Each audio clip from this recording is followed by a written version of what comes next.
Today's episode is brought to you by the folks over at SeatGeek, the best and easiest to use ticket platform out there.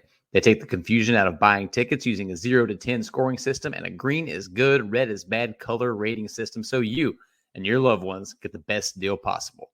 So whether it's going to see our beloved Redlegs at Great American Ballpark, the Bengals over at Paycor, FC Cincinnati, one of the area college teams, or pretty much anything in between, use promo code Riverfront at checkout and receive $20 off your first order. Click the link in the show notes to download the app and get started. That's Riverfront, one word, for $20 off.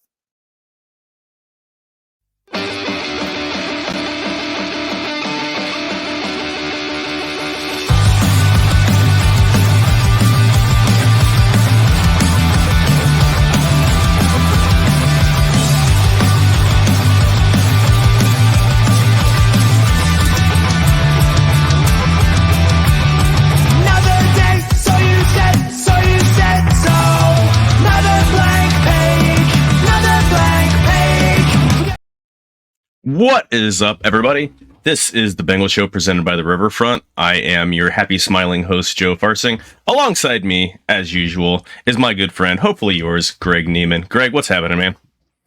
Living the dream, buddy. Living the dream. You about ready for the holidays and all that fun stuff and all that entails? Sure. I don't know. I don't know if you're ever ready for the holidays, but yeah, let's bring them on. Are you at least at a decent enough stage in the terms, in sense of buying gifts where you're not having to rush out in the next week when everything's going to be an absolute bloody hell nightmare? Absolutely. When I was younger, I used to wait till the very last minute. Now it's like, get it over with as quick as possible. So I'm good to go there. Oh yeah, I remember in the pre-married days, and my wife and I were still dating, going out like literally Christmas Eve to buy stuff because I thought it was fun, and Procrastination Station is where I used to live, and that was just a really terrible thing because the crowds were crazy. There wasn't a whole hell of a lot of stuff left. My only issue now is now that I work from home, it was a hell of a lot easier when I worked outside the house because then I could just have all of her stuff shipped to my work, and now we have to like keep track and whatever's coming from Amazon or FedEx or whatever, but like don't get that. Like there's don't answer the door, don't pick up any of the packages off the box, So that's always a nice headache because you don't want them to see something that they're getting, but I digress. Right. Anyway, as always, if you guys are watching on YouTube, please hit subscribe, please hit like, all that fun stuff. If you're listening to us on the audio feed, youtube.com, Riverfront Cincy, give us a favor. We have hit, as of this morning, 900 subscribers. Again, like we love the interaction. We like getting interaction on social media, people commenting on our videos and everything. It'd be awesome, just to stop by, say hi, leave a note in the comments, let us know that you guys are watching. Also check out riverfrontcincy.com. We have awesome coverage of college sports here. We've got coverage of UC, Xavier, Miami, NKU. If you go to our shop, we have some awesome new products. Riverfront U sweatshirts. Obviously, as always, our favorite seller here, the Sell the Team Bob t-shirts. It's never out of season to voice your displeasure with the Cincinnati Reds ownership. Even though they're exciting, they've made a couple really interesting acquisitions. Do you get them signing an infielder? Does that make sense to you as is, or do you think there's going to be a trade? There has to be a trade. I mean, they're talking about India playing in the outfield, but I think this is all geared around giving them more flexibility to a trade. Otherwise, it just doesn't really make sense to me. Yeah, and that's not that I think that McLean or Ellie or Marte are the ones that are going to be being looked at to move, but they can trade anyone who plays any position now because they have, I don't want to say guys that are redundant, but with Candelario, they've got 2 or 3 guys that can play third base, 3 guys that can play shortstop, 3 guys that can play second base, 5 guys that can play first base. They have if someone wants, if they're trying to pick up a pitcher and somebody, will only make it if they include Christian Encarnacion Strand or Spencer Steer, Reds can handle that without having a huge gaping hole in their lineup now. So anyway, we are a Bengals podcast. We've got some Bengals news to talk about here. Bengals are coming off a 34-14. I want to say ass kicking because it was pretty much an ass kicking of the hands of the Indianapolis Colts. What are your initial thoughts of Sunday's game? It was the game that Bengals fans never get. It was a ho-hum ass whooping. It just doesn't. We don't ever get that. We really don't. If the Bengals go up by 14 or 21, it always becomes a game. Like, this never happens. It was kind of, I felt like out of body experience watching the Bengals just dominate and then continue to dominate. For a split second there, when the pick happened, you thought, here we go again. Like, we're going to have another one of these tight games. But it was a great game for the Bengals. I think they needed an easy win. So I think that was a good week for the Bengals. Yeah, I mean, even when it was 14-14, the Bengals were completely dominating that game. The Colts, I mean, they missed the field goal. They had a drive where they missed, maybe not chip shot, but I mean, it was a 38-yard field goal. Matt Gay makes those 8 days a week. Bengals go down and score, and then kick the ball over, or give the ball back to the Colts, and Bengals had him stopped on third down. Trey Henderson picks up just an idiotic, and I don't mean it was a bad call. I mean, it was the right call. Just an absolutely idiotic personal foul, roughing the passer. It wasn't a hard hit. Just after Minshew got rid of the ball, just came up and bumped him like 3 steps later. It's one of those, like, he's good for one of those a year where it's like, what are you doing type things.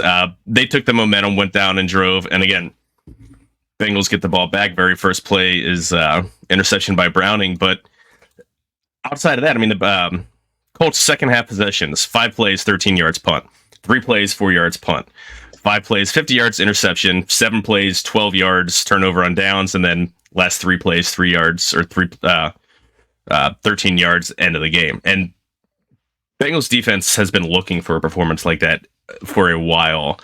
I thought they tackled really well. Outside of Trey's brain cramp, he played fantastic on defense. He had 2 sacks. Should have, I don't want to say should have, but BJ Hill's interception was off of a hit. They could have easily caused it could have easily ruled it a fumble, which would have given Hendrickson another sack. BJ Hill made a hell of a grab there. He says he wants to play some offense now. So I really want to see them work some kind of formation to have him kind of sneak out of the backfield, goal line formation. Fullback said just slip out, after a block and catching in the corner. What do you think? Think that should happen? Absolutely, but I vote save it for the Steelers. Even better. I'm always a fan of big man touchdowns. BJ Hill just comes across as one of the almost kind of dorky, but like awesome. Like he was mic'd up for the game, and he just comes across just an incredibly fun guy. Just a little bit on the goofy side, and guys that you can't help but root for. Again, we got him for Billy Price before the 2021 season. I don't want to say that's on the grounds of Frank Robinson for Milt Pappas or anything like that, but that was theft there by Duke Tobin of the New York Giants. Chase Brown, I don't know if we can really say enough about him. He had his kind of welcome to the NFL moment last week, or in the previous game against Jacksonville, and this was more of, oh yeah, this guy's good. First drive of the game, 54 yards on a screen pass, ran for 22.5 miles an hour, which is the second fastest a ball carrier in the entire league. Second fastest that any ball carrier has been clocked all season behind DK Metcalf. Not even Tyreek Hill ran that fast. We knew he was pretty fast. I think he ran a 4.43 in either his pro day or combine, which, I mean, that's pretty good speed. I mean, but it's not, I mean, DJ Turner ran a 4.29. He was moving. He was picking them up and putting them down. Not as impressive running the ball. I think he averaged 3.1 yards per carry. But, I mean, what else can you say? The Bengals have finally figured out I don't want to say a rotation, but a 2-back set, and they're better off for it. 100%. I mean, and we've been clamoring for this all year. Of course, the hamstring injury obviously set that back a couple weeks, but and this is kind of the mix we want. I don't necessarily think Chase Brown needs, or we want Chase Brown to get 20 carries. But if he gets 8 carries, that just gives him a chance to pop one. And I really like the mix of a little power back with Mixon, and then all of a sudden you sprinkle in Chase Brown running at that rate of speed. When you're used to seeing Mixon all day, I think that change up for the defense is really it's a huge thing. I mean, on the screen pass, they did have a defender that was somewhat in the area to make the play. I just think that the speed from Brown changes everything when you're used to seeing Mixon at a certain speed, and then all of a sudden, bam, you get popped with Chase Brown, and all of a sudden you're giving up a chunk play. So I love the mix of what they're doing with the running backs. And then I think the other key is you're talking about 29 carries combined between Mixon and Brown.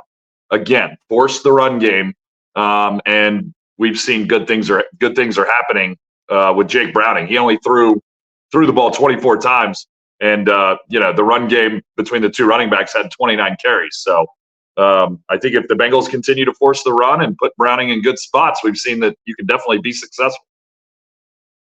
Yeah, the efficiency of the run game, it's better. Again, they were both averaged between 3 and 4 yards a carry, so it's not like they were absolutely just gashing them. But Mixon had an 18-yard carry off the edge where he turned on the jet, something that he hasn't done. I mean, he hit the corners, actually stopped his feet, restarted, and moved. They did what I've been begging to see them do, even years ago, regardless who their backup running back is. They came out in a 2 running back set. They had Mixon lined up as the fullback. It was a 4th and goal. Not 4th and goal, 4th and 1 from I think the 4. Handed it off to Mixon as the fullback. He picked up 3 yards. Very next carry, I think, was a 1-yard touchdown. So that was Jake Browning with the sneak for the touchdown on the next play. I want to see more of that because again, these are 2 totally different styles, and you bring them in, and the Bengals are utilizing more heavy sets. They're utilizing less 11 personnel. So they're bringing in 2 tight ends. I want to see them run 22 personnel, 2 running backs, 2 tight ends, and just chase. And you still have to respect the pass because if you have Tanner Hudson's been one of the 5 most efficient tight ends in terms of yards per route in the NFL. I mean, his numbers are up there with Darren Waller's, with George Kittle's. Like, he's been that good catching the ball. Now his snaps are limited because he's not as, I would say, trusted blocking. His numbers look pretty decent on PFF, but we'll trust that Brian Callahan and Zach Taylor have a reason for not putting him in as much to block. And then Mixon and Chase Brown can both catch the ball. For all of my issues with Joe Mixon, he does a really good job catching the ball out of the backfield. So you can't just bring in heavy formation or run a 5-down lineman because they'll go over the top on you. And I think, and I don't know if that's something they would ever do in terms of bringing it out, except for maybe a goal line package or something like that. But they have the ability, and how they've changed the last few weeks, of being so much more varied, so much more interesting and less predictable. And God, I hope, we know Joe Burrow loves empty sets. He loves spread. He loves shotgun, have everyone lined up. I hope he realizes it, and I hope that the coaches put the plays in more regardless, because their coaches and Burrow's the quarterback. But how much easier that these formations, that these plays, how much easier his life would be. It's okay to have them scheme an easy reads for him. Like, that's okay. And it just makes your team better and more efficient. And if he can get off easy passes without having the pass rush in his face because he's got 2 tight ends in, or he's rolling out to the right or something like, without a guy in his face, that's going to preserve him down the game, and it's or that in the long run. So I hope these are things that they're going to keep doing next season when Burrow's healthy. But Bengals are still alive. There are, for a moment at the end of the game, they were in the 7th spot for the playoffs after the evening games and after the rest of the weekend, because there's so many teams right now at 7 and 6. They're in the 10th spot, but there's a whole lot of games. I mean, there's 4 more weeks to be played. There's a lot of shuffling to go on. So this is about as good as you could hope for them to be in after Burrow went down and after the season started out as herky-jerky and as wonky. What do you see from the Bengals defense? Obviously, I mean, they're running Gardner Minshew, not Anthony Richardson, but Gardner Minshew's one of the better backups. But Bengals defense, I thought, played lights out. What did you see from them? I mean, to me, I think it was, kind of some of the points we talked about last week was, Indianapolis Colts run game can kind of be boom or bust.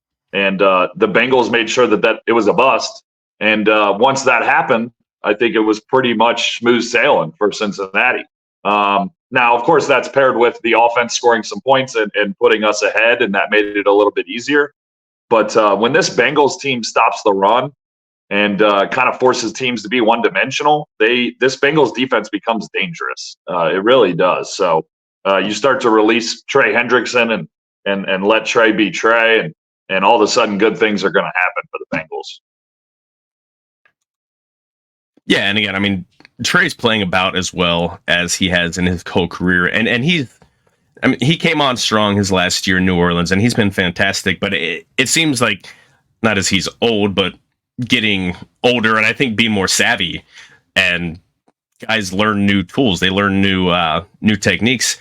He's able to reach further into that bag of tricks and find different ways to get to the quarterback. I mean, he's got an incredibly fast first step, but he's not just pure bull rush. I mean, he's got savvy, he's got some moves. Still hoping to get more help. BJ Hill's doing a great job from the interior. DJ Reader's pass rush numbers are fantastic, but he's not out there much. Still not getting a ton from the other side because Sam Hubbard isn't that pass rush guy.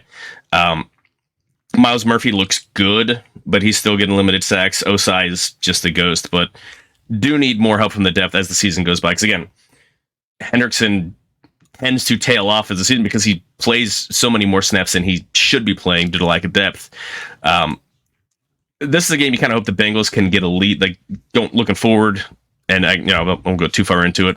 But like this last game, the Bengals get ahead early. Yeah, they're pinning their ears back to pass rush more, but they can cycle through guys because it's not like they're trying to close out the game with game time, game winning drive, game on the line. You don't need your pass rushers in that very last thing. So again, I think. Hoping, I mean, this was about as good as the Bengals defense has looked since Seattle, maybe San Francisco. They had a little stretch there for a handful of games where they looked good, and then they started getting gashed again. They still need to hold down 2 more weeks before they get Cam Taylor-Britt back. He looks like he should be ready to go as soon as he's eligible to come off IR. I think Cheeto is finally healthy. I mean, obviously rehabbing, coming back from the ACL injury last year, and then he's been dealing with back issues off and on this season. I think he's finally starting to look more like the Chidobe Awuzie that we saw for the first couple years of his contract. Still can't say enough good things about DJ Turner. Again, he's a rookie. He's a second-round pick. The plan wasn't for him to play as much, just like Cam Taylor-Britt last year. He wasn't supposed to get that many snaps that early in his rookie season as a second rounder, but they've done a good job identifying traits and figuring out guys in the entire secondary. I mean, also Jordan Battle, but figuring out like these are guys that they can play. I mean, they might not be first rounders. They might not have been Christian Gonzalez or Sauce Gardner or Stingley from last year's draft, but these are guys that can play early and be impact players. So that's any final thoughts about. You've got to give the Bengals a lot of credit for the way they've drafted. I mean, as you start to look back at this draft from this year, this draft has been explosive for the Bengals. I think Miles Murphy, to me, starts to look really good. Obviously, Jordan Battle, that's pretty self-explanatory, but DJ Turner, and now you're adding in Chase Brown, Brad Robbins. I mean, this draft really, Brad Robbins, I'm still going to give him time. I'm just saying, when you're talking about a draft and you're now counting out legitimately 5 to 6 guys that have really done a good job in a draft, I mean, that's killing it. So the Bengals deserve a lot of credit for the way they've drafted. It has been pretty impressive where a lot of people kind of question some of their moves. It's kind of all panned out for them. Well, and even their last pick, DJ Ivey, the cornerback out of Miami, he was involved. He had a really good pass breakup. And then on special teams, he pushed he was gunner, and he pushed the blocker into the punt returner, which caused a muff punt. Bengals recover inside the red zone and ended up kicking a field goal on the drive. So, I literally every draft pick has made an impact. Again, Brad Robbins has been up and down and been disappointing, but I mean, he's been the punter all season long. And I mean, Miles Murphy's getting more and more snaps, and he's showing more and more things. Again, you're getting Chase Brown. Like Charlie Jones, he's been their punt returner when he's been healthy. Yosevach's snaps are limited, but he's got 3-4 catches, has 2 touchdowns. Everybody, you don't see this. I mean, they had 8 draft picks. Not only are they all, they didn't cut any of them, that none of them are on practice squad, they're all active, and they're all making impacts during the game, which, this Bengals have had their issues with drafting certain positions. Late picks, they've been guilty of just kind of punting some, just kind of drafting guys that don't stick around. But this year, they absolutely killed it. Major kudos to Duke Tobin and the rest of the scouts in the draft room. So on to the AFC North standings here. After the week, Ravens are still on top, 10-3. Did you see the punt return touchdown that they had? Yeah, unfortunately. How many blocks in the back were there? I saw one that was like hands down, no question about it. And then I saw another one that you definitely could have called. But that's the Ravens. Yeah, I mean, they're playing the Rams at home. So I still think they would have ended up coming down and winning anyway. But it's just one of those, when you see a team, a rival team, and I think the Bengals have pretty much, the Ravens are kind of out of their league right now. I think they've pretty much wrapped up. They're going to win the division. Right now, they're in first spot for the entire, for the number 1 seed in the bye, which for them would be great. That means that Lamar Jackson isn't going to lose in the first round of the playoffs. He'll still lose in the second round. This week they have they've got the Jaguars on Sunday night. Jaguars are just playing everybody back to back in the AFC North. They can't be happy. Lost to the Bengals. Again, Browns 8-5 second place. They just beat Jacksonville 31-27.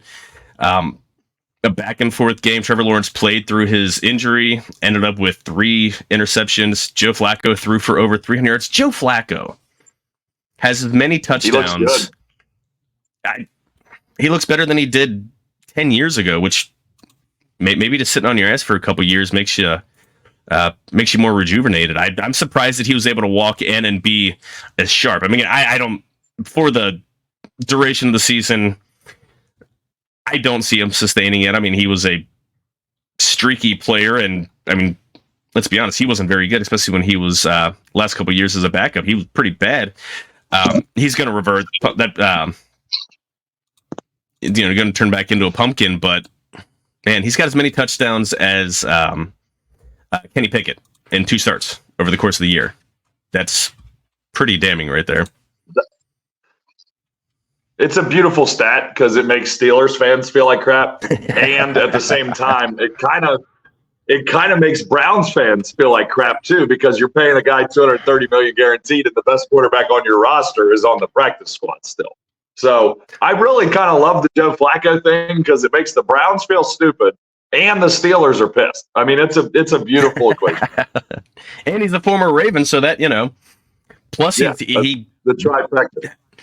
And he's never played well against the Bengals. So again, those are pretty much hitting every team. That's pretty well done. That he's hitting and affecting every team in the division.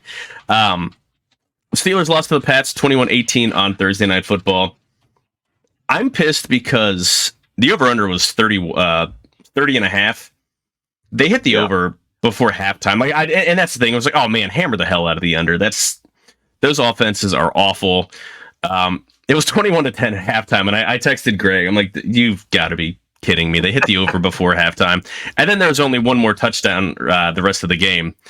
But the Steelers are bad. Again, they're 7-6. They're technically ahead of the Bengals because of division and conference records, but they play the Colts Saturday at 4:30. 2 7-6 teams. Don't really need to talk about how huge that is for ramifications. Colts are in the 7th spot right now for the playoffs. Steelers are in the 6th spot. Bengals are behind the Texans in the 8th spot because of head-to-head or win percentage in conference games, and they Broncos are ahead of the Bengals for the same reason. Bengals obviously aren't going to do anything to help that this week as they're playing an NFC team, but that's why these games that they lost, and especially to me, it's the game against the the Titans earlier in the season. Titans aren't a good team. And they just absolutely, I mean, Titans are right now 15th out of 16 teams in the AFC, and they steamrolled the Bengals. It was bad. It was a thorough ass kicking.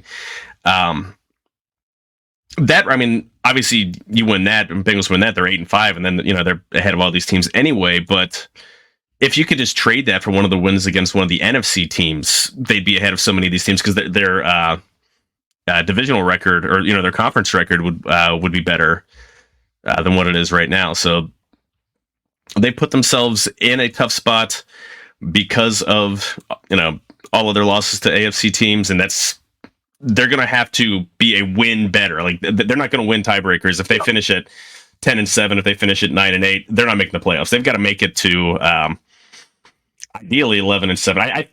I think 10-7 is probably going to get them in because teams are going to fall off. I mean, Steelers are falling off. I don't know what CJ Stroud's going to, if he's going to play. He got a concussion. Bills are up and down. Colts aren't very good. Like they're a bad 7-6 team. So I think the Bengals get the 10-7. They win, but you can't feel comfortable until those last games go up because of all the tiebreakers. That even if they go 3-1 on the way out, they're still going to be behind some of these teams. So Steelers play. Sure. Yeah, Steelers play Saturday. Yeah, I was just going to say they play the Colts Saturday 4:30. So quick news and notes. Not a whole lot going on with the Bengals this week. A couple nagging injuries. Jamar had a heel ankle issue. Jake Browning has a forearm thing, but everyone was a full participant this morning. Nobody else, no other meaningful injuries. I mean, guys are banged up, and veterans are going to get their rest days. But today's a Friday for their week, for the regular prep week because they play Sunday at 1. To be where they are, again, I mean, they're missing Joe Burrow and Cam Taylor-Britt's out for a couple weeks. All things considered, they're in pretty decent shape. Obviously, you want to keep that going forward. If they do make the playoffs and they're playing well, they might be able to do some damage in the playoffs. But you don't want someone important going down. They've wide receivers in general have kind of struggled with injuries and ineffectiveness as it is. I mean, Chase has had a couple nagging injuries. He's been out for 2 different reasons, but keeping everyone healthy now is the most important thing. Yeah, and I mean, really, the Bengals have done a good job just with overall depth in general. I mean, this is another thing where you got to go back to the front office. I mean, look at the depth the Bengals have. I mean, number 1 quarterback out, your backup steps in, he's legitimate. Number 1 corner out, you draft multiple guys in the draft that are useful. You drafted a useful guy last year in Cam Taylor-Britt, obviously. Your running back room now looks to have some depth. Obviously, the wide receiver room has depth. Miles Murphy's provided depth on the D-line. I mean, the Bengals really have kind of put themselves wildly enough in kind of a injury-proof kind of area, which is super hard to do in the NFL. So, again, credit to the Bengals for that. But, yeah, I mean, they're in a great spot. Stay healthy. And, if you get Cam Taylor-Britt back and all you're missing is Joe Burrow, we say all you're missing is Joe Burrow. But right. Obviously we know he's we know he's going to be out. But, if everybody else is healthy and you're rolling on, I mean, we'll welcome on the Nick Foles situation. All you're missing is the fourth highest paid player in pro sports, second best quarterback in the world. But yeah, I mean, we kind of say that in jest, but Jake Browning isn't as good as Joe Burrow, but he's playing more efficiently than the Bengals offense, we'll say, is being more efficient than it was with the healthy Burrow. So that loss has been mitigated. Again, they're playing a really good defense coming up on Saturday. So we'll see how that goes. I mean, Steelers had a good defense, and we'll see how they kind of shut them down. But it's, considering you're losing the guy, that they're getting along fairly well, all things considered. So again, looking forward. Bengals do play the Vikings Saturday at 1:00 on NFL Network, which is really dumb if you don't have the NFL Network. Bengals are 3-point favorites. What on offense? Again, well, Vikings defense is one of the best. They blitz from literally everywhere. They're the most blitz-heavy team in the NFL. Undrafted Ivan Pace is making plays all over the field. Where did Ivan Pace go to school? I can't recall. Xavier?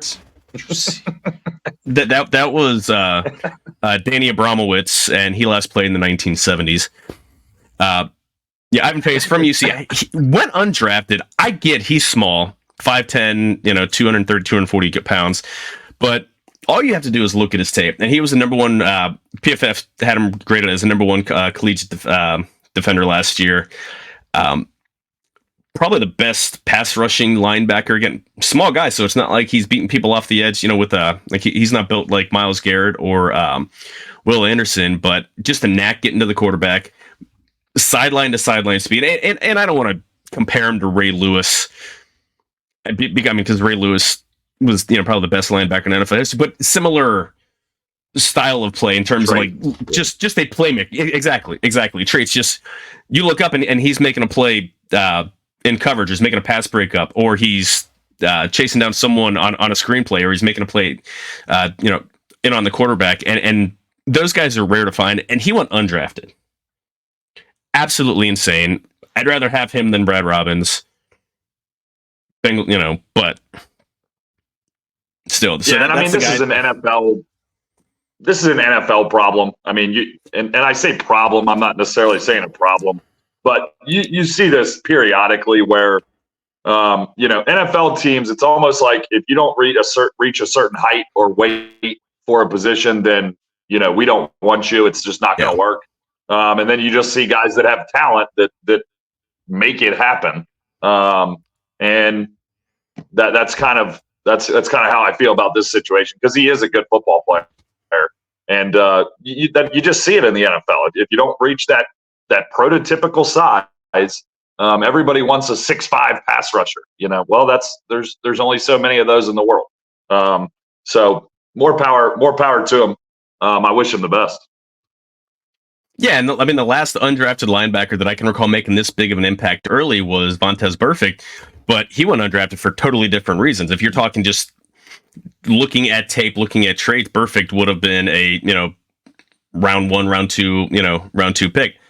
He's a sociopath that picked up personal foul penalties like they were I don't know, it's just a nutcase, and they carried on to the NFL. But he was just Pace was just overlooked because he's 5'0". I mean, he's listed at 5'10". I don't even think he's 5'10", but I sure as hell had a hell of a lot of fun watching him play last year for UC.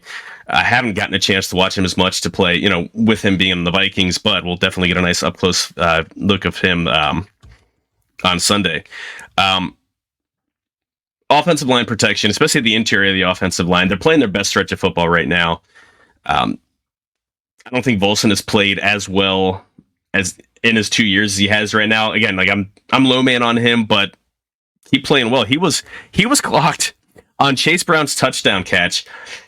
Volson ran almost alongside him downfield. I don't even think he blocked anybody, but you like seeing your offensive guards 40, 50 yards downfield. He was clocked at over 17 miles an hour, which seems someone 300 some odd pounds running that hard. I can't run that fast. I don't think there was ever a time I could run that fast. So no, I don't want to. I'm not going to put myself up for that challenge. I'll tell you that. Yeah, no, I'm. If I'm a defensive lineman or a defensive back and I see someone coming down that fast in front, I'm just kind of peeling off and I took a bad angle. I'll work on that. I'll work on my pursuit angles next time. I'm not getting smashed by somebody that size. Just ain't happening. Again, Ivan Pace isn't the only defensive player they have. They have Daniil Hunter, who is, I think he's got 14 sacks on the season, coming off the edge. They've got playmakers everywhere. Their secondary, they still have Harrison Smith. I'm looking, I had their roster up, and unfortunately, I lost their roster because we are prepared here on the Bengals show. There we go. Got it back up. They got Cameron Bynum, who's in the secondary alongside, or safety alongside Smith, and he's actually graded as the 5th best safety in the entire NFL. Cornerbacks aren't as well, graded per PFF and everything, but they get to the quarterback. They've got good coverage behind them, so this is a good defense. How do you think the Bengals should attack them? Should they just keep with the same scheme they've been running to stay varied, or I don't know what you pick on? Well, to me, I mean, I think early in the game, the thing I'm going to look for is I think the Bengals keep the same kind of game plan going. I think the real question is, how do the Vikings come out with their game plan? Do they continue to blitz from everywhere and then allow quick screens? I mean, it kind of fits right into what the Bengals want to do. Or do the Vikings kind of pump the brakes a little bit and say, we're going to blitz a little bit less, and we're going to make you kind of methodically move your way down the field rather than bring in all this pressure. So to me, I mean, that's what I'm going to be looking for. Is the key to me is what is the Vikings game plan? Do they continue that blitz? If they do, I think it's just another day, another Saturday, and go out there and do the things you've been doing with the quick screens and getting the ball out of Jake Browning's hands, and you just continue with the next step in the progression of what they've done with the offense. Now, if Minnesota's back and changes what they typically do, then I think the Bengals need to adjust a little bit in some areas. But that's what I'll be looking for at the start of the game. Yeah, I mean, Brian Flores is a sharp defensive mind. Yeah, it's kind of limited by small sample size caveats. Jake Browning, when he's blitzed, he's been fantastic. He's got a PFF rating of 91.1. He's got 3 touchdowns, no interceptions. So, and again, I think some of those are on quick checks to add to the switch into the screen, because I mean, the screen game has been absolutely nails for the Bengals. Besides the 54-yard touchdown catch by Chase Brown, they had 45, 46 yards by Mixon. So they've been seeing it and picking good times. Browning's been getting him in the right place, so it'll be interesting to see what they try to do. I can't imagine that they're gonna, like, maybe they'll call a few less blitzes, but this is who they are. Like, I don't think they're gonna change. I think they're gonna see a quarterback who's, again, 27 years old and only making his 4th start, and they might even want to blitz him more just to keep the pressure on him and more and more and more and make him beat him. Now, again, he's done a good job, but he hasn't faced their pass rush. Obviously, the Steelers are a totally different monster. Nobody's as good as TJ Watt, but we'll find out. It'll be interesting to see what they want to do. I think the Bengals are going to have success running the ball, just because you can't predict exactly how the Bengals are going to, what kind of runs the Bengals are going to do. Because again, now they're multiple. The first 10, 11, 12 weeks with Burrow, that tape can pretty much just get thrown in the garbage. Yeah, you can see trends, you can see what players can do, but Bengals keep coming out with more wrinkles. Again, they shelved the trick play page out of their playbook this past week, but maybe they come back out and do a couple more trick plays. Hopefully they're a little more effective than they were against Jacksonville, but it's kind of fun because there really isn't much of a book. 3 games and only 2 games where they've run the more varied offense. So I think the other aspect to the offense, real quick, Browning last week was 18 of 24, but out of that 18 completions, you're talking about 9 different receivers. So I think if the Bengals can continue to keep that up, to me, the way I kind of look at that is you're going to be able to hit them on a blitz somewhere. If you're hitting 9 different receivers, you're hitting all areas. So if they bring a blitz and you're still spreading the ball around to 9 different receivers, you're gonna chunk them at some point because you're gonna catch them in the right play. So I think Browning keeping it spread out is good as well. Yeah, and we didn't mention this, but Jamar Chase only had 3 receptions, 4 targets.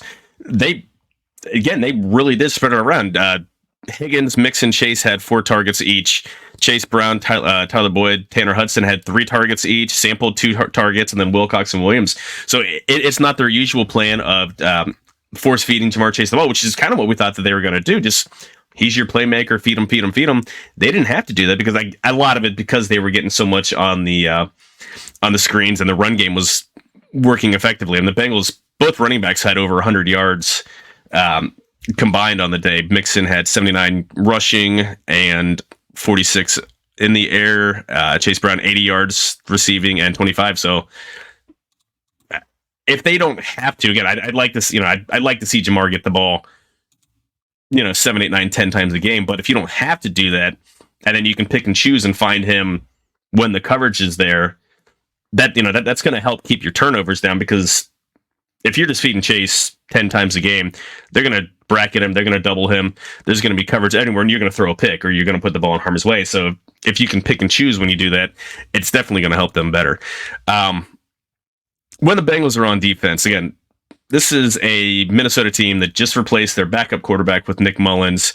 They scored a grand total of 3 points against Las Vegas defense, and Las Vegas defense has some playmakers, but they're not the 85 Bears out there. What do you think Bengals on defense need to do to keep Nick Mullins and the Vikings down? I think the game plan's very, very similar to last week, and I think the teams are the way they get things done are kind of similar as far as the quarterback position. Nick Mullins and Gardner Minshew, I think they are kind of somewhat comparable. If you just drop back and give them a coverage every time and they see it, they can throw the ball, they can make plays on you. And I think that the Vikings and the Colts are similar in the fact that they're both boom and bust when it comes to the run game. The Vikings with Alexander Madison, I mean, it's either going to be he's going to run for 150, which he'll do once every 12 weeks, or he's going to run for 12 yards, which is the other 11 weeks. So I think for the Bengals, I think you stop the run early, like we said against the Colts, stop the run early, get yourself a lead, and then once you have the lead, I think you give Nick Mullins multiple looks. Don't necessarily, I think, have to bring a ton of pressure. I think you just give him multiple looks and try to disguise and confuse him, and I think the Bengals will be in a really, really good spot. Just like they were against Indianapolis. I think it's very, very, very key for the Bengals to go out and get the lead. I think they need the lead in this game. This game is dangerous to me. Nick Mullins, them not having a ton of film on what they're going to want to do with the offense. I think the Bengals need to get the lead, limit the run, and then give Nick Mullins a bunch of looks. And I think you'll give yourself a really, really good shot to win. Yeah, and again, this is what the Bengals were doing really, really well when Burrow was there, and to limit success with Jake Browning is the first couple of drives, the scripted game plans. They need, Zach Taylor and Brian Callahan need to come up with their best game plan again, just to get, even if it's only 10 points instead of 14, come out and get points on the first 2 drives, put them back on their heel. Again, that's going to slow down the pass rush. That's going to give the ability to run the ball more. They're actually, and it's funny, their rushing attempts have gone up, but there was an article by Paul Dehner Jr. in The Athletic. They're not actually running the ball anymore, especially in neutral situations. It's just they've had more chances to run the ball. But, when it's 1st and 10 or, downs like that, they're not running the ball more often. It's just, I think they've been more successful at it, and they've had the ball more. They're not, it's not 3 and out, 3 and out, 3 and out. So the more possessions, the more first downs you get, that percentage isn't going up, but the attempts go up. But that talks more to just the offense being more efficient and being more effective as a whole. So that's, that's what's important. Justin Jefferson will play. He had came out last week with a chest injury, didn't come back, but he will play. Cannot let him take over the game. I'm not sure. I don't know if they're going to, I since Cam Taylor-Britt isn't in, I don't think they're going to have anybody follow him. I think it's just going to be wherever he's lined up. It's going to be DJ. It's going to be Cheeto. How big is it? I mean, obviously I think Jamar might be a better receiver, but there's no receiver more productive in the history of the NFL than Justin Jefferson over the first 4 years of his career. What do you think they need to do, especially because they've got backups, they've got a rookie, they've got someone coming off injuries? What's the best way to keep him from just absolutely ruining their day?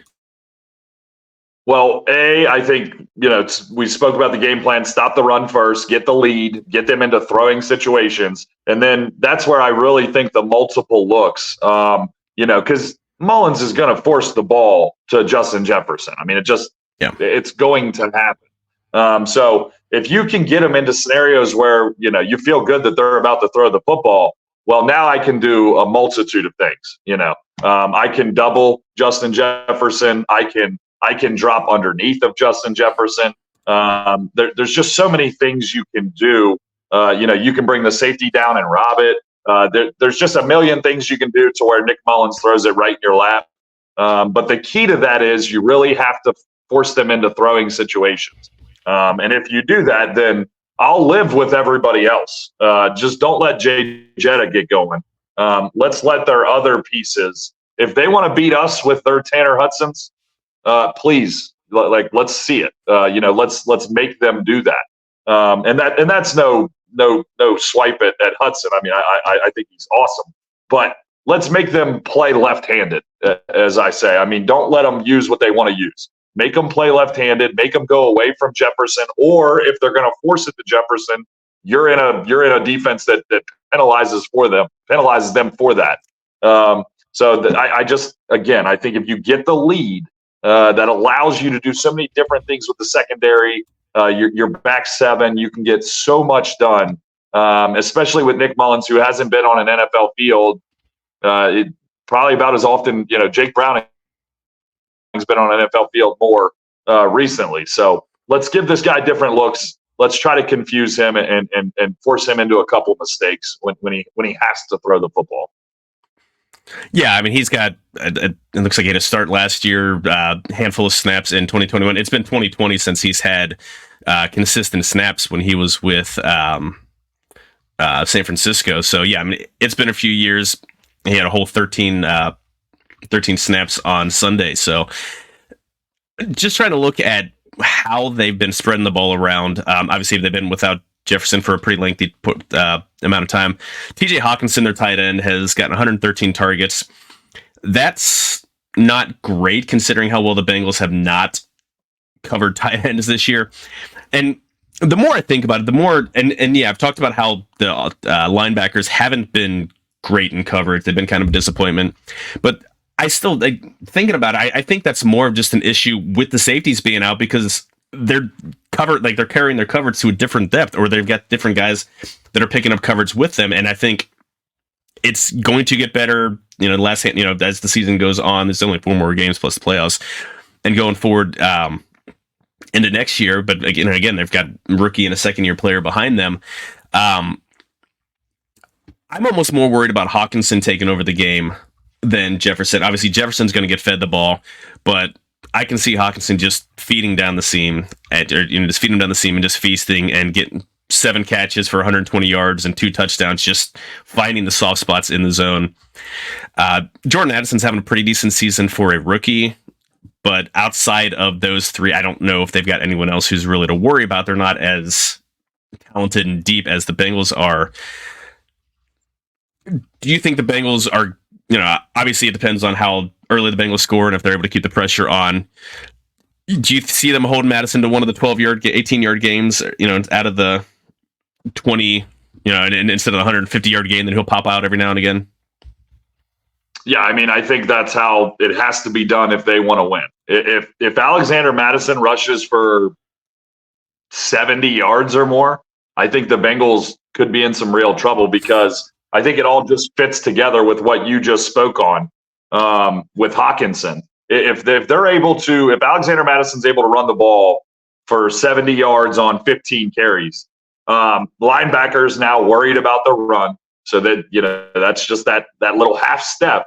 And we've talked about this in coverage with linebackers to the tight ends. I mean, a step is the difference between Logan Wilson picking it off or TJ Hawkinson making the catch for 19-yard gain. So that one step, and then to me, that all comes from, how is the run game affecting you at linebacker?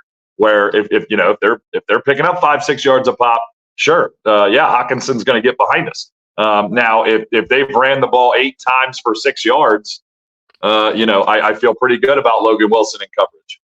So I really do think it all starts with the run game. You've got to just squash that out, and it's something that you definitely can squash out. So I think they really have to get that done, and then I think that kind of, lends itself to stopping Justin Jefferson and TJ Hawkinson and all the other things they want to do. Allows you to be multiple on defense. You've just got to stop the run. If Madison is chunk playing them early on the ground, watch out. I'm nervous time. Yeah, Nick Mullins isn't CJ Stroud, but I can see this turning into a game, at least defensively, like the Bengals had with the Texans, to where they're running the ball really, really well, and they're getting passes in the seam because the linebacker, you've got the defense doesn't know where to commit bodies. So, yeah, I think make them one-dimensional. Even, I think, again, this is not a good Vikings offense, especially, that now they're down to their 4th starting quarterback on the season. I think the Bengals should win. They've got a strong defense, but defense also doesn't have a ton of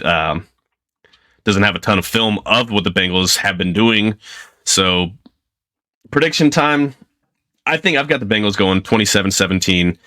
I've got them scoring a defensive touchdown. I think it's going to be hard for the offense to score a ton of points, but I think they're going to pull off enough, and I just don't trust the Vikings offense with a backup quarterback throwing the ball. Even if you have Justin Jefferson, even if you had Jamar Chase out there next to Justin Jefferson and Terrace Marshall and Clyde Edwards-Helaire and Thad Moss, you got Nick Mullins throwing you the ball.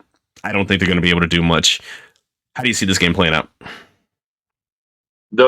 I got Bengals in a tight one. I'm telling you, this game concerns me. Not having the film on Mullins, and I think he's a better quarterback than people think. Not that he's a world beater or anything like that, but I do think he has some talent, and he's been in the NFL long enough that he's seen a lot of the stuff. He's seen it all. So I not that I'm worried about him, but I do think when you see him play Sunday, I think he is better than people think. I will go Bengals 20-19. I think this is going to be a really tight ball game, and I just hope the Bengals pull it out late. Yeah, I mean, ultimately, the key of the game is to score more points than the other team, and I don't care if the Bengals win 3-0 like the Vikings did against the Raiders the other day. Just pull the W out. Hell, 2-0, score no points on offense and sack them for a safety. That's fine by me. I think the Bengals are playing with a lot of confidence. I think Jake Browning is playing above his talent level, but I think he's still a talented player. He was a really good college quarterback. He went undrafted and kind of bounced around a little bit with the Vikings. Incidentally, I think they're the ones that signed him as an undrafted free agent, but he's got ability. He's finding, the Bengals have found a scheme to get the most out of his ability. This is where the Bengals, we talk about how the Bengals have the deepest wide receiver core and have deep set of playmakers. This is how you showcase that. You get the ball, you move the ball around. Again, no one had more than 4 targets on Sunday. I think they're probably going to try to force the ball more to Chase, but if he spreads the ball out, I just think the offense is going to be able to do just enough.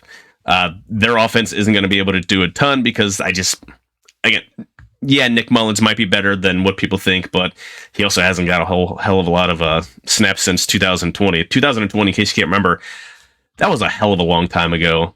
That was the weird pandemic year, so I don't even know if you can even take any of that for any with it being that far away, besides seeing what his arm was, how quickly he could get through reads, we shall see. Greg, any final thoughts before we get out of here, my man? Yeah, I would like to say that if you missed it, you missed a lot, because the Patrick Mahomes crybaby thing was one of the greatest things I saw all weekend. You got to be kidding me. You're going to complain about a late game call where, by the way, you were definitely offsides. Yeah. Patrick Mahomes is going to complain about a late game call when he's been gifted Super Bowls. He's been gifted AFC championships. He's been gifted wins his whole career. I mean, give me a break. If anybody wants to show their child how not to be an adult, go watch that Mahomes moment. If you want to teach your kids how not to lose, go watch that. That was one of the most childish things I've ever seen. Patrick Mahomes is nobody wants to say it. I'm going to say it. He isn't that much different than his brother, okay? That's the facts. The only difference is the Chiefs have kept him in line. Give me a break. He cried. He moaned. He goes over after the game and tells Josh Allen we should have won. He's a baby. I mean, it's ridiculous. Then he gets in the press conference, which is an hour later, 30 minutes later. He's still complaining about it, which is there a fine from the NFL for Mahomes for this? I haven't seen one. I mean, it takes him a whole day to then apologize like, I didn't really mean it. Bogus. He's a child. He's a child. Fine his ass. Fine him. But I did enjoy it. It was very enjoyable to watch. Don't temper yourself. I mean, you can go full bore here. I mean, we can, you can let your true feelings known. No, the best. I mean, he looked like while he was on the sidelines, absolutely berating the refs. And yeah, that you should have thrown a damn flag, because that was, that's typical. That's sportsmanlike or unsportsmanlike conduct. It wouldn't have mattered because it was, end of the game. But he was in tears. Like, you saw, like, his eyes were welled up. Then he goes to midfield and complains about it to Josh. What's Josh Allen gonna say? Yeah, sorry, man. Yeah, here, take the ball. You win. We'll take the Oh my God, he's like. It went on about in the press conference about how it's taken away from athletic achievements, taking them off the field. Great plays by great players. So, and then said he was shouldn't have been flagged for it. Well, he was barely offsides or whatever he wanted to say. Well, then you were barely out of bounds when Joe Osai hit you. You were Kadarius Toney was more offsides, was more in the neutral zone than you were on the white line when Joe Osai. Let's take that back, because there was a play on the field, and let's just let the players play and swallow the flags. If you want to play that game, this is a regular season game that you're crying about. You're still going to win your division because you play in a shitty division. I mean, the fucking Broncos are in second place. The Broncos are they're not even a good team, right? They're 7-6 because they get to play the Raiders twice. They get to play the Chargers twice, and hell, they beat the Chiefs. But the Chiefs are still gonna win their division because they have a crappy division. But imagine that shit happening in a playoff game. That happens to teams. We've seen that happen to where questionable calls, and again, calls happen. I don't think the refs are trying to screw anybody over. I just think that they're not good, and the game is faster. Players are bigger, and these calls are harder to make. We just, as a sport, the NFL, the league has done nothing to make their jobs easier. But crappy calls happen. There's holding on every play. There's offensive pass interference that rarely ever gets called on pick plays and screens and stuff like that. There's defensive pass interference. There's defensive holding. You could throw a flag on every single play. They don't just pick and choose. They don't try to throw a flag to try to decide a game. If they see something that egregious, his foot was past the ball. Your foot has to be behind the back end of the ball. His foot was past the ball. His entire head was over. 100%. That's what the neutral zone is. The neutral zone is the length of the football. Nobody outside of the center is allowed to be in that zone. Aaron Donald was in the neutral zone on the fourth down play against the Bengals, or in the Super Bowl, by the way. His head was in the neutral zone. But again, I digress. But they're talking about Kadarius Toney And the first thing they want to do is bitch and complain about the officials. And then they say, well, they didn't even warn us. They didn't warn us. Well, by the way, they went back and looked at Kadarius Toney every play of that entire game. And when he lined up, do you know how many times he checked with the official for the whole game to see if he was in the right spot? If he was on, none. He didn't look to the sideline one time, zero. So and by the way, he lined up offsides 4 times that game. It was called once. Yeah. The guy, by the way, this is Andy Reid's fault. This is $450 million quarterback Patrick Mahomes' fault. If you hold guys accountable the way Tom Brady would, the way Tom Brady would, then guess what? Your dumb ass is going to look to the sideline and you're going to make sure you're on sides. So quit your complaining, be a better quarterback, be a better leader, and quit being a baby. I mean, for Mahomes, this is so funny. You just won a Super Bowl against the Eagles on one of the most questionable holding calls in Super Bowl history. Okay, I mean, this is a kid who you took his toy, and now he's going to pout. I mean, this is so ridiculous. I have less respect for Mahomes now than ever, and it wasn't a whole lot before this, but it's all gone now. I mean, what a turd. Are you kidding me? The other part that drives me insane, you've beaten Josh Allen every step of the way. He beats you one time in a regular season game, and you're gonna go across the field and pout. If I was Josh Allen, I'd have had choice words for him. It would have started with an F, and then the next word would have been you. That's ridiculous. Give the guy his props. Win like a champion. Lose like you can't pick and choose when you act like an adult. When he wins, he's the first one running across the field for Josh Allen to shake his hand. But when he loses, he's going to run across the field and bitch. I mean, it's just amazing to me. The NFL should fine Mahomes a serious chunk of money because the temper tantrum that was thrown was hilarious and just embarrassing.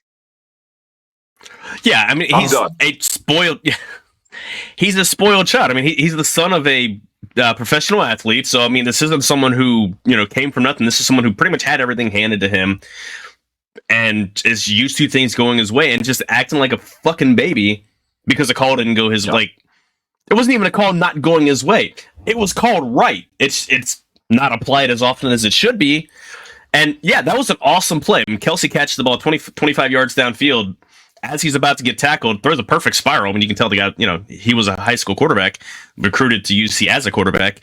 To Toney, of all people, who catches it and runs it in for a touchdown. None of that shit matters. They didn't throw the flag at that point. They threw the flag at the snap. So it's not like the play happened and, oh, no, we forgot to throw it. Like, no. None of that shit matters. If the defense were in the neutral zone and there was a pick six, you'd be losing your fucking mind that they didn't call it. So it works both ways. Sorry, Pat. Suck it up. Your team isn't that good this year. You're 8-5. You're actually going to have to play a road playoff game. You're going to lose because you don't know how to deal you really haven't had to deal with too many hostile environments. We see what happened every time he's in Cincinnati in a hostile environment. He finds a way just to shit the bed or the Bengals make a play. So I'm not going to be sad. And I'm not a Patrick Mahomes hater. He's the best quarterback in the world, but he's a whiny little B word. Yeah. Yeah. And what was the final score to that game? 20-17, I believe. 20-17. Right? Yeah. Make more plays. So you scored 2 touchdowns. If you're a quarterback, I mean, Pat, are you Patrick Mahomes or are you Zach Wilson? I mean, the game gets over. You scored 17 points. You're making $450 million. And your first reaction is, I'm going to bitch about the refs? You scored 17. Go out and score 3 touchdowns. You win the game. You have got to be kidding me. You're going to bitch about the officials and you scored 17? What would Joe Burrow have done in that press conference? What would Tom Brady have done in that press conference? They would have said, we scored 17 points. The offense wasn't good enough. That's exactly what they would have said. Patrick Mahomes sounds more like Cam Newton every day. It's ridiculous. Save that complaining for Brett Veach for leaving you with the receivers that you have. You have bad receivers. You have Kadarius Toney making dumbass plays, dumbass penalties, fumble, drop passes. save that for them. Like, don't bitch when don't get mad at the referees when your player fucks up. So anyway, enough of that. Thank God Bengals weren't attached to that game because it was fun to watch it as a totally neutral observer. It's fun to watch players and coaches have meltdowns and act like babies, but then you realize these are grown ass men. People love when managers, in baseball, would have these tirades and come out and just throw shit, kick dirt on the, Earl Weaver would have these big blowups. Billy Martin, Tommy Lasorda would go out, Pinella. Shit. Yeah, Lou Pinella picking up first base and tossing it, not liking it enough, then you realize these are grown ass men. Like, this isn't funny or cute. Like, this is pathetic. Just deal with your emotions. Like, these are shit. I've got an 8-year-old that can handle her emotions a hell of a lot better than these grown ass men making millions upon millions of dollars. Like, have a little bit of perspective. Anyway. Yeah. The last thing, speaking about the Chiefs receivers, the Denny Green quote comes to mind. I mean, it just has to. They are who we thought they were. And Patrick Mahomes is trying to let them off the hook. I mean, they're bums, and you allowed them to be bums all year, and now you want to complain to the official. I swear I'm finished. Okay. Anyway, final word. Sunday night, late night Reds with Tim, with Ben. We are doing a Christmas song draft. This is going to be fantastic. Chad Dotson, host, founder, the Riverfront Red Show. Sean Mackey of Riverfront U, contributor on NBA Fridays. Jack Mueller is our Miami Redhawk beat writer. Myself, we're doing a Christmas song draft. It's going to be fantastic. I'm going to laugh at whoever picks Last Christmas and Wonderful Christmas Time by Paul McCartney, because I think those are terrible, awful songs. You can have your Mariah Carey, All I Want for Christmas Is You. Yeah, I'm going to win the draft. That's all I'm going to say, because I'm not going to pick cheesy-ass, soppy, pop princess songs. No, I have good songs. I've got a list. Nobody's going to pick my list. Nobody's going to beat my list. Anyway, do follow us. 9 o'clock Sunday live, late night drafts. I'm devastated I have to work because I love Christmas music, and this is devastating to me. This is one of the greatest ideas you guys have ever had. I'm mad I'm not going to be able to be in that. You do need to have it up. You need to put it on your phone and watch it while you're working, and comment and give us crap on a pick. Just give us pick by pick. This is like the NBA draft or the NFL draft. Channel your inner Mel Kiper and tell us, now this pick here, this is a great pick, or this is an awful pick. This is the pick you could have gotten 3 rounds later. So that would be fantastic. But yeah, guys, this is going to be a hell of a lot of fun. We're going to be tiled up almost like the damn Brady Bunch. I just want to be Alice in the center of the screen, I told Tim. So yeah, I've absolutely been prepping for this for weeks. I've got my list. I've got them ranked. I'm going to be upset if someone takes anyone in my top 10 because I think they're unique but great songs. So don't give away too much information, because I'm coming with draft links. All right.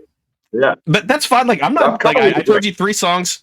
I told you 3 songs I'm not going to pick, but I also 3 weeks ago when I was on Late Night Reds with Tim and Ben, I told him these are songs that I hate. Tim actually pulled me off the show. Like he took me off screen and barred me from talking for comments because I talked smack about Wonderful Christmas Time by Paul McCartney. So I'm, they know my stance. My thoughts are known. He is my 4th favorite Beatle, and I love the Beatles, but he's my least favorite Beatle. So we'll leave it at that. All right, y'all. Yeah, understandable.